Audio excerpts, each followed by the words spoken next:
목포 등 전남 지역에서는 코로나19 확진자가 참가한 국회 토론회에 다녀오거나 이스라엘 성지순례에 다녀온 신자들에 대한 검사가 진행되고 있는데요. 다행히 코로나19 진단 검사 결과 대부분 음성 판정이 나오고 있습니다. 김양훈 기자가 취재했습니다.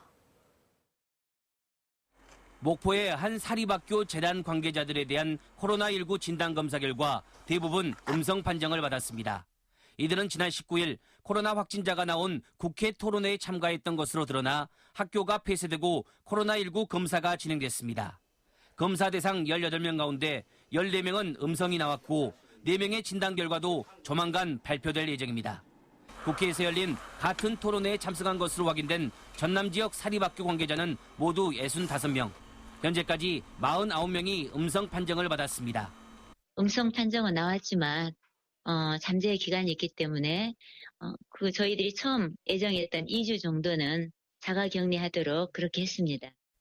이스라엘 성지순례를 다녀온 목포와 무안 지역 신자 19명도 코로나19 검사 결과 모두 음성으로 나왔습니다.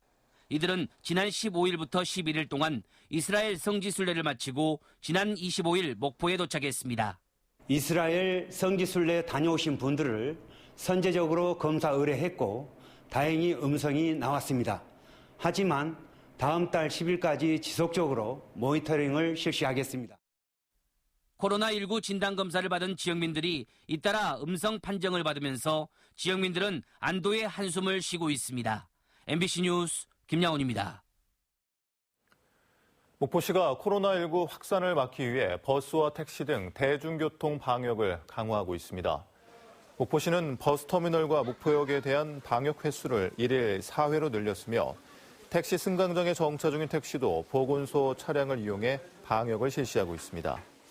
목포시는 또 코로나19 상황이 진정될 때까지 한시적으로 전통시장 주변도로 주정차 허용 시간을 1시간에서 2시간으로 확대하고 점심시간 단속 유예도 1시간 30분에서 2시간 30분으로 늘렸습니다.